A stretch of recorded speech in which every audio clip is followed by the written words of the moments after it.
Hi, ഞാൻ Zainuddin Paloli, PSN hitech nursery, Perinthalmanna Jubilee റോഡിലുള്ള ഈ സ്ഥാപനത്തിൻ്റെ ഓണറാണ് ഞാൻ. 36 വർഷം ഗൾഫിൽ നിന്ന ഒരാളാണ്. അപ്പോൾ കഴിഞ്ഞൊരു 6 വർഷമായിട്ട് ഞാൻ തിരിച്ചു വന്ന് ഇപ്പോൾ പ്രവാസം അവസാനിപ്പിച്ച് നാട്ടിലെത്തി. അതിനുശേഷം എന്തൊക്കെ ബിസിനസ് തുടങ്ങുമെന്ന് പല ഒരു 1-2 വർഷമൊക്കെ ആലോചിച്ചു. അപ്പോൾ നമുക്ക് ഇഷ്ടപ്പെട്ട ബിസിനസ് എന്ന് പറഞ്ഞാൽ വെറും കച്ചവടം, അതുപോലെ ലാഭമൊന്നല്ല. നമുക്കൊരു മനസ്സിനിണങ്ങുന്നൊരു എന്താണോ നമുക്ക് മനസ്സിനിണങ്ങുന്ന ഒരു പരിപാടി, അതായത് നമുക്ക് നാടിനും കൂടി ഉപകാരപ്പെടുന്ന ഒരു ബിസിനസ് എന്നുള്ള നിലക്ക് ആലോചിച്ച് കണ്ടുപിടിച്ച ഒരു സ്ഥാപനമാണ് നമ്മുടെ ഈ PSN ഹൈടെക് നഴ്സറി, അതായത് നഴ്സറി ചെടികളെ ബിസിനസ്. അത് നമ്മൾ ഗ്രൂപ്പ് ചർച്ച, കുറേ കുടുംബാംഗങ്ങളൊക്കെ കൂടി ഇരുന്നിട്ട് കുറേ ഗ്രൂപ്പ് ചർച്ച നടത്തി നോക്കി, എന്ത് പേര് നൽകണമെന്ന്. അപ്പം എന്ത് പേരെന്ന് വന്നാലും അത് ആർക്കും അതേ ഒരാൾക്ക് ഇഷ്ടപ്പെടും, മറ്റൊക്കെ ഇഷ്ടം. അങ്ങനെ ഒടുവിൽ ഞാൻ തന്നെ സജസ്റ്റ് ചെയ്തു PSN ആക്കിയാലോ ചോദിച്ചു. അപ്പോൾ എൻ്റെ PSN വെച്ചു പാലോളി സൈനുദ്ദീൻ എന്നുള്ള പേരൊക്കെ. അപ്പോൾ എല്ലാവരും കൈയടിച്ച് പാസ്സാക്കി.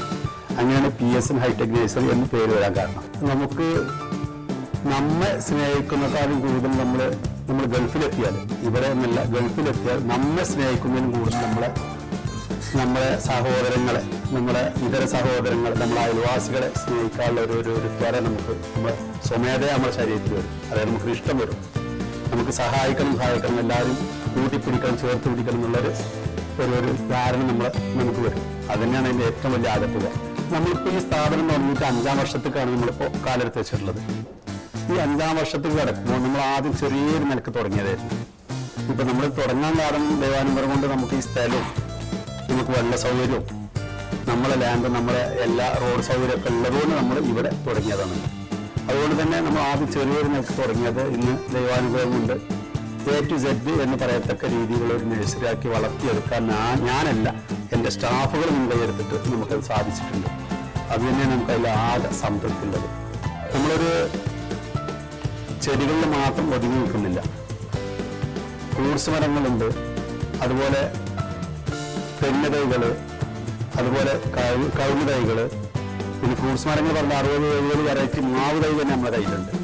അതുപോലെ പുലാസാണ്ട്, റംബുട്ടാൻ, അബിയു തുടങ്ങി ഒരുപടി ഫ്രൂട്ട്സ് മരങ്ങളും, അതുപോലെ നമുക്ക് ഇൻഡോർ ഔട്ട്ഡോർ പ്ലാന്റ്സും എല്ലാം നമ്മുടെ കയ്യിലുണ്ട്. അതിൻ്റെ പുറമെ നമുക്ക് അത്യാവശ്യം ടൂൾസ്, കൃഷി ഉപകരണങ്ങളുണ്ട്, അതുപോലെ വളം, പിന്നെ അതിനാവശ്യമായ മറ്റു കാര്യങ്ങളൊക്കെ നമ്മുടെ കയ്യിലുണ്ട്. അതിൻ്റെ പുറമെ നമ്മളെടുത്ത് ചെടിച്ചട്ടികളുണ്ട്, പ്ലാസ്റ്റിക് ചട്ടികളും അതുപോലെ മൺചട്ടികളും അടക്കമുള്ള ഒരുപാട് വെറൈറ്റി ചട്ടികൾ ഇഷ്ടാനുസരണം തിരഞ്ഞെടുക്കാൻ 7-8 രൂപ മുതലുള്ള ചട്ടികളുണ്ട്. 3000-4000 രൂപ വരെ വില വരുന്ന വലിയ ചട്ടികളടക്കമുണ്ട്. ജൂണിൻ്റെ മുന്നേ ശരിക്കും ഫ്ലവറിൻ്റെ ഒരു കാലാവസ്ഥ, ഫ്ലവർ അതായത് ബോഗൺവില്ല അടക്കമുള്ള നമ്മുടെ ഇൻഡോർ ഔട്ട്ഡോർ പ്ലാന്റ്സിൻ്റെ ഏറ്റവും നല്ല ഫ്ലവർ ഉള്ള സമയമാണ് ഏത്? മഴക്കാലമല്ലാത്ത വേനൽക്കാലം. എന്നാൽ വേനൽക്കാലം കഴിഞ്ഞോടുകൂടി, ജൂണ് തുടങ്ങിയതോടുകൂടി പിന്നെ ജനങ്ങൾ കാർഷിക വൃത്തി, അതായത് കാർഷിക വൃത്തി പറയുമ്പോൾ നമ്മൾ തെങ്ങിൻ്റെതായി, കഴുങ്ങിൻ്റെതായി, അതുപോലെ ഫ്രൂട്ട്സ് പ്ലാന്റ്സുകളൊക്കെയാണ് വെക്കുന്ന സമയമുണ്ട്. അത് ഭൂമി വല്ലാതെ മഴ പെയ്ത് തണുക്കുന്നതിന് മുന്നേ വെക്കണം. എന്നെന്താ വേര് പെട്ടെന്ന് സ്പ്രെഡാവും. അതുകൊണ്ട് തന്നെ വളർച്ച പെട്ടെന്ന് കിട്ടും. നേരെ മറിച്ച് ഭൂമി തണുത്ത് മഴ പെയ്ത് പെട്ടെന്ന് തണുത്ത് കഴിഞ്ഞാൽ പിന്നെ വേര് പിടിക്കില്ല. ആ ഒരു കാര്യം കർഷകർ ശ്രദ്ധിക്കുന്നുണ്ട്. അതനുസരിച്ച് തന്നെ ഈ ജൂൺ മാസം കാര്യമായിട്ട് ഫ്രൂട്ട്സ് പ്ലാന്റ്സും മറ്റു തെങ്ങുണ്ടായി കഴുകുണ്ടായൊക്കെ വെക്കാറ്. പഴയ കാലത്ത് നമുക്ക് നാടൻ ഐറ്റംസ് മാത്രമേ ഉണ്ടായിരുന്നുള്ളൂ. പ്ലാവാണെങ്കിലും മാവാണെങ്കിലും നമുക്ക് ആകെ 2 ഫ്രൂട്ട്സ് പ്ലാന്റ് അറിയുള്ളൂ പഴയ കാലത്ത്, നമ്മുടെ ചെറുപ്പത്തിലൊക്കെ മാവും പ്ലാവും.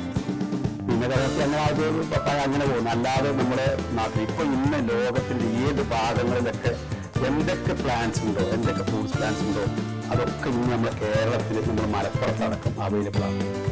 അതുകൊണ്ട് തന്നെ ജനങ്ങളൊക്കെ എല്ലാം മനസ്സിലാക്കി യൂട്യൂബിലും മറ്റുമായിട്ട് ഈ നമ്മളെ ഒക്കെ ഇലക്ട്രോണിക് മീഡിയ ഉണ്ടോ, ആ മീഡിയയിൽ ഓരോന്ന് കണ്ട് എല്ലാ സംഭവങ്ങളും മനുഷ്യന്മാർ ശരിക്കും ബോധ്യപ്പെട്ടതിന് ശേഷമാണ് നമ്മൾ ഓരോ സ്ഥാപനത്തിന് വരലും അവരൊക്കെ കളക്ട് ചെയ്ത് കൊണ്ടുപോകാറുള്ളത്. നമുക്ക് കൊറിയർ സർവീസ് ഇല്ല. ഇപ്പം നമ്മൾ 5-ാം വർഷം എന്ന് പറഞ്ഞല്ലോ. ഇപ്പം അതുകൊണ്ട് കുറേ ബ്ലോഗർമാർ ചെയ്തിരുന്നു. നമ്മൾ പറഞ്ഞിട്ടുണ്ടെങ്കിൽ അവർ വന്നിട്ട് ആവശ്യപ്പെടുമ്പോൾ ചെയ്തുകൊള്ളുമ്പോൾ അങ്ങനെ ചെയ്തിട്ടുണ്ട്. അത് വലിയൊരു നമുക്കൊരു മുതൽക്കൂട്ടായി മാറിയിട്ടുണ്ട്.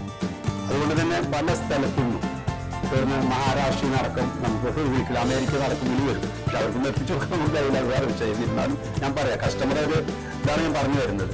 കാരണം അവർക്കൊക്കെ ഈ ഇതിൽ ചാനൽ കാണുമ്പോൾ ഇത്രയും നല്ല വെറൈറ്റി മരങ്ങളും ഫ്ലവറും കാര്യങ്ങളൊക്കെ കാണുമ്പോൾ അവർക്ക് ഇഷ്ടമാണ്. അപ്പോൾ അവർ വീട്ടിൽ വെക്കാൻ വേണ്ടിയിട്ട് അവർക്ക് അങ്ങനെ വിളിക്കുക. പിന്നെ ഇതിപ്പോൾ 5 വർഷമായപ്പോൾ പെരിന്തൽമണ്ണ ടൗണിൽ നമ്മൾ സ്ഥാപനം ജൂബിലി റോഡ് എന്ന് പറയുമ്പോൾ ഒരു പെരിന്തൽമണ്ണൻ്റെ ഒരു അവിഭാജ്യ ഘടകമാണ്.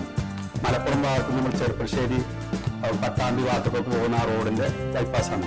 അതുപോലെ പട്ടാമ്പി ചെറുപ്പശ്ശേരിയിലേക്ക് വരുന്ന ആളുകൾ മലപ്പുറം കോഴിക്കോട് ഒക്കെ പോകുന്ന ആ റോഡിൻ്റെ ബൈപ്പാസാണ്. അതുകൊണ്ട് തന്നെ ഇത് പിന്നെ ആളുകൾ ആരും കാണാതെ പോകില്ല ഈ ഒരു സ്ഥലം ജൂബിലി റോഡ് തന്നെ നമ്മൾ പിന്നെ PSN ഹൈടെക് നഴ്സറി എന്നുള്ള ബോർഡ് വെച്ച് ഗേറ്റൊക്കെ ഉണ്ട്. അതുകൊണ്ട് തന്നെ എല്ലാവരും അത് കണ്ട് വരലാണ് സാധാരണ.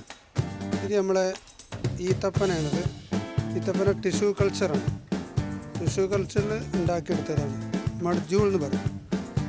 മഡ്ജൂൾ അതൊക്കെ 3.5 വർഷം കൊണ്ട് കായ്ക്കുന്നതാണ്. മഡ്ജൂൾ നല്ല പിന്നെ കായ്ഫലമുള്ള സാധനങ്ങളാണ്. മഡ്ജൂളും ഉണ്ട്, പിന്നെ ബർഹി എന്ന് പറഞ്ഞിട്ടുണ്ട്. ബർഹി അതാണ് ബർഹി. രണ്ടും ടിഷ്യൂ കൾച്ചറാണ്. ഇത് ഒരു 3.5 വർഷമാണ് അവർ പറയേണ്ടത്. 3.5 വർഷം കൊണ്ട് കായ്ക്കും എന്നാണ്.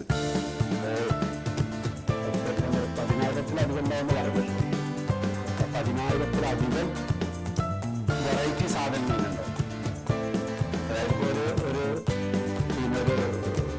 ജാക്കാണെങ്കിൽ തന്നെ ജാക്ക് തന്നെ പല വെറൈറ്റീസ്, ഗംലെസ് ഉണ്ട്, സീഡ്ലെസ് ഉണ്ട്, പിന്നെ അങ്ങനെ പിന്നെ ഈ റെഡ് ജാക്ക് ഉണ്ട്. അങ്ങനെ ആ ഒരു ജാക്ക് തന്നെ പല വെറൈറ്റീസും ഉണ്ട്. അങ്ങനെ കൂട്ടുമ്പോൾ എന്തായാലും 10,000-ലധികം വെറൈറ്റി സാധനങ്ങൾ നമ്മുടെ പ്ലാന്റിൽ നമ്മുടെ നഴ്സറി. ചെടികൾ എന്ന് പറയുമ്പോൾ എല്ലാ ചെടികളും ഒരുപോലെ അല്ല. ഇൻഡോർ പ്ലാന്റ്സിനൊക്കെ ആഴ്ചയിൽ ഒരു ദിവസം വെള്ളം കൊടുത്താൽ മതി. പക്ഷെ അത് അവർക്ക് ആവശ്യമുണ്ടെങ്കിൽ മാത്രം കൊടുക്കാൻ പാടുള്ളൂ, അല്ലാതെ ചെയ്യും. എന്നാൽ വെയിലത്തിരിക്കുന്ന ചെടികൾക്കൊക്കെ ദിവസത്തിൽ 2 നേരം നിൽക്കേണ്ട ചെടികളുണ്ട്, എന്നാൽ 1 നേരം നിൽക്കേണ്ട ചെടികളുണ്ട്. അത് നമ്മളെടുക്കുന്ന ഒരു കസ്റ്റമർ വരികയാണെങ്കിൽ അവർക്ക് അതിൻ്റെ കാര്യങ്ങളൊക്കെ ഗൗരവത്തോട് പറഞ്ഞ് മനസ്സിലാക്കിക്കോ, ഇങ്ങനെ ചെയ്യണം, അങ്ങനെ ചെയ്തെങ്കിലേ രീതിയിലേക്കുള്ളൂ എന്നുള്ള കാര്യം. ഇൻഡോർ പ്ലാന്റ്സ് കൊണ്ട് വെച്ചിട്ട് അതിന് ദിവസം നല്ല വെള്ളം പാർന്നിട്ട് ആ സാധനം ചെയ്യും. അതുപോലെ നല്ല വെയിലിൽ പിന്നെ പ്ലാന്റ്സ് കൊണ്ട് വെച്ചിട്ട് തീരം തന്നെ അതും പരിമിക്കും. അപ്പം അങ്ങനെ കുറേ കാര്യങ്ങളുണ്ട്. ഇൻഡോർ പ്ലാന്റ്സ് വെക്കുകയാണെങ്കിൽ തന്നെ അതിന് കുറച്ചൊരു വെളിച്ചം വെക്കാം. എന്തായാലും ഇപ്പോൾ നമ്മളൊരു മത്സ്യം നമ്മളെ പിന്നെ വെള്ളത്തിനെ വീഴ്ത്തുന്നെങ്കിലും അതിന് വായുവാണ്. ഇതിനാണ് അത് മുടങ്ങി വന്നിട്ട് വായു എടുത്തിട്ട് താഴെ പോകുന്നത്. അതുപോലെ തന്നെ ഇൻഡോർ പ്ലാന്റ് ആണെങ്കിലും പക്ക ഇരുട്ടല്ല വെക്കുന്നത്. അത് കുറച്ച് അല്പം വെളിച്ചം അതിനാവശ്യം. ബിസിനസ് എന്ന് പറഞ്ഞാൽ അതിന് നല്ല പ്രയത്നം. ഒരു ബിസിനസ് വേറൊരാൾ ചെയ്യുന്ന ബിസിനസ് അത് വിജയിച്ചു, അതുകൊണ്ട് ഞാൻ ആ ബിസിനസ് തുടങ്ങാമെന്ന് ഒരിക്കലും ചിലരുണ്ട്.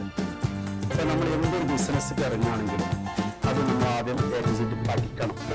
അല്ലാതെ നമ്മുടെ അടുത്ത് കുറേ വാപ്പുണ്ടാക്കിയ ക്യാഷ് ഉണ്ടെന്ന് എഴുതിയിട്ട് പിന്നെ എവിടെയെങ്കിലും കൊണ്ടുപോയിട്ട് ക്യാഷ് വലിച്ചെറിഞ്ഞാൽ ആ പൈസ വെറുതെ പോവുകയുള്ളൂ.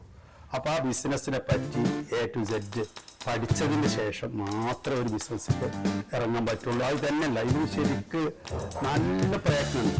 ഒരു ബിസിനസ് ഇപ്പോൾ വിജയിക്കണമെന്നുണ്ടെങ്കിൽ അതിൻ്റെ ബാക്കിൽ നല്ലവണ്ണം നടക്കണം. പിന്നെ ബിസിനസ് നിലയിൽ എത്തിപ്പെട്ടാൽ പിന്നെ നമുക്ക് കുറച്ച് റെസ്റ്റ് എടുക്കാം. അപ്പോൾ പിന്നെ അതിന് ആളുകളൊക്കെ ആ സ്ഥാനത്തേക്ക് മാറ്റിയിട്ട് നമ്മളതിൻ്റെ ഒരു ഫോർമാനായിട്ട് നടക്കുന്ന പോലെ നമ്മൾ നടന്നാൽ മതി. അല്ലാത്ത നിരക്ക് ബിസിനസ് എന്ന് പറഞ്ഞാൽ നമുക്ക് ഏത് സമയത്ത് നമ്മൾ ശ്രദ്ധിച്ചുകൊണ്ടിരിക്കേണ്ട ഒരു കാര്യമാണ് ബിസിനസ് എന്ന് പറയുന്നത്. ഞങ്ങൾക്ക് കൂലിപ്പണിക്ക് പോവുകയാണെങ്കിൽ അവർ രാവിലെ വരിക, അവരതേ വൈകുന്നേരം പണി കൊടുക്കുക, കഴിഞ്ഞ് അതോടുകൂടി ആ ഫ്രീഷായി പിന്നെ നാളത്തെ നടക്കുക. അതല്ല, ഒരു ബിസിനസ് എന്ന് പറയുമ്പോൾ 24 മണിക്കൂറും നമ്മളൊരു കണ്ണ് നമ്മൾ ആ ബിസിനസ്സിന് മുകളിലുണ്ടാവണം. അത് തന്നെയാണ് ബിസിനസ്സിന് ചെയ്യാം. എനിക്ക് 4 മക്കളാണുള്ളത്. വലുത് ആൺകുട്ടിയാണ്, അവന് സ്വന്തം ബിസിനസ് ആയിട്ട് നടക്കുകയാണ്. അതുപോലെ 3 പെൺകുട്ടികൾ, 2 കുട്ടികളെ കല്യാണം കഴിച്ച് അയച്ചു. അവരും പിന്നെ അത്യാവശ്യം വിദ്യാഭ്യാസം നേടിയ കുട്ടികൾ തന്നെയാണ്. പിന്നെ ചെറുതൊന്ന് +2 പഠിക്കുന്നത്. ഇങ്ങനെയാണ് എൻ്റെ ഫാമിലി ഡോക്ടർ. അത്യാവശ്യം ഞാൻ സൗദിയിൽ നിൽക്കുമ്പോൾ നമ്മുടെ KMCCൻ്റെ ഒരു പ്രവർത്തനമായിരുന്നു, വലിയ പ്രവർത്തനമായിരുന്നു. ഇവിടുത്തെ മക്കൾ MCC സെൻട്രൽ കമ്മിറ്റിയുടെ ട്രഷറർ വരെ ആയിരുന്നു. ഞാൻ നാഷണൽ പ്രസിഡൻ്റായിരുന്നു. അതുപോലെ ഓരോ കാലഘട്ടങ്ങളിലും ഓരോ ഇതിനനുസരിച്ച് ഇപ്പോൾ നാട്ടിലും സോഷ്യൽ വർക്കും അതുപോലെ നമ്മുടെ പാർട്ടി പ്രവർത്തനമൊക്കെ മുന്നോട്ട് പോകുന്നു. ഭാവി പ്ലാനിങ് എന്ന് പറഞ്ഞാൽ നമ്മുടെ ഈ സ്ഥാപനത്തിൻ്റെ വിജയം നമ്മുടെ സ്റ്റാഫാണ്. അതുകൊണ്ട് തന്നെ ഇനി ഞാനതില്ലാതെ പോയാലും ഈ സ്ഥാപനം നിലനിൽക്കണം. ആ നിലനിൽക്കുന്നത് എന്താ വെച്ചാൽ ജനങ്ങൾക്ക് ഉപകാരപ്രദമായിട്ട് നിലനിൽക്കണം. ഒരു കർഷകൻ നമുക്ക് അറിയാവുന്ന കാര്യങ്ങൾ കർഷകർ പറഞ്ഞു കൊടുക്കുക, അറിയാവുന്ന സാധനങ്ങൾ വിൽക്കുക, അതറിയാവുന്ന രീതിയിൽ കാര്യങ്ങൾ വളരെ വേഗത്തിൽ മനസ്സിലാവുന്ന തരത്തിൽ കർഷകർ പറഞ്ഞു ബോധ്യപ്പെടുത്തി കൊടുത്തിട്ട് നമ്മൾ ആ പ്രൊഡക്റ്റ് വിൽക്കുക ചെയ്യുന്നു. അതുകൊണ്ട് തന്നെ നമ്മളെ കയ്യിൽ നിന്ന് ഇപ്പോൾ 4-5 വർഷമായി നമ്മൾ ഈ സ്ഥാപനം തുടങ്ങി. അന്നുള്ള കസ്റ്റമർ ഇന്നും നമ്മളെ തുടർന്നുകൊണ്ടേ നമ്മളെ ഈ പിന്നെ സാധനങ്ങൾ ഇവിടുന്ന് വാങ്ങിക്കൊണ്ടാണ് അതുപോലെ റേറ്റ് സാധനങ്ങൾ. അത് അവർ പറഞ്ഞിട്ട് നമ്മൾ പുതിയ കസ്റ്റമർ നമുക്ക് ഇഷ്ടംപോലെ ഈ സ്ഥാപനത്തിൽ വരാറുണ്ട്. അതുതന്നെയാണ് ഇതിൻ്റെ വിജയം. ഇത് നമ്മുടെ സ്ഥാപനം പെരിന്തൽമണ്ണ, മലപ്പുറം ജില്ലയിൽ പെരിന്തൽമണ്ണ എന്ന് പറയുന്ന സ്ഥലത്ത് ജൂബിലി റോഡ്, ഒഴിച്ചുകൂടാൻ പറ്റാത്തൊരു റോഡ് തന്നെയാണ് ജൂബിലി റോഡ്. നമ്മുടെ പട്ടാമ്പി ചെറുപ്പശ്ശേരിയൊക്കെ ഭാഗത്ത് വരുമ്പോൾ അവിടുന്ന് ഒരു 200 മീറ്റർ മുന്നോട്ട് വന്നാൽ നമ്മുടെ ഗവൺമെൻറ് ആയുർവേദ ഹോസ്പിറ്റൽ ഉണ്ട്. അത് കഴിഞ്ഞ ഉടനെ തന്നെയാണ് അവിടുന്ന് വരുമ്പോൾ വലത് ഭാഗത്ത് നമ്മൾ ഈ സ്ഥാപനം നിലനിൽക്കുന്നത്. അതുപോലെ നമ്മൾ മലപ്പുറം ഭാഗത്ത് നിന്ന് വരികയാണെങ്കിൽ നമ്മൾ മലപ്പുറം ടൗണിൽ പോവാതെ ആ ജംഗ്ഷൻ അങ്ങാടിപ്പുറം പാലം കഴിഞ്ഞ് കുറച്ച് മുന്നോട്ട് വന്ന അവിടെ ഒരു ജംഗ്ഷൻ ഉണ്ട്, ഒരു റൗണ്ട് അബൌട്ട് ഉണ്ട്. അവിടെ നിന്ന് വലത് ഭാഗത്തേക്ക് വരാം. വലത് ഭാഗത്തേക്ക് വരുമ്പോൾ അതാണ് നമ്മളെ ചെറുപ്പശ്ശേരി പട്ടാമ്പിക്കൊക്കെ പോകുന്ന ബൈപ്പാസ് റോഡ്. ആ ബൈപ്പാസ് റോഡിൽ വന്നാൽ ജൂബിലി ജുമാ മസ്ജിദ്, അതുപോലെ ഭാരത ഗ്യാസ്, അവിടുന്ന് ഒരു 100 മീറ്റർ മുന്നോട്ട് വന്നാൽ ഇടത് ഭാഗത്താണ് നമ്മൾ ഈ സ്ഥാപനം നിലവിലുള്ളത്. സ്ഥാപനത്തിൻ്റെ പേര് PSN hitech nursery, Jubilee Road, Perinthalmanna.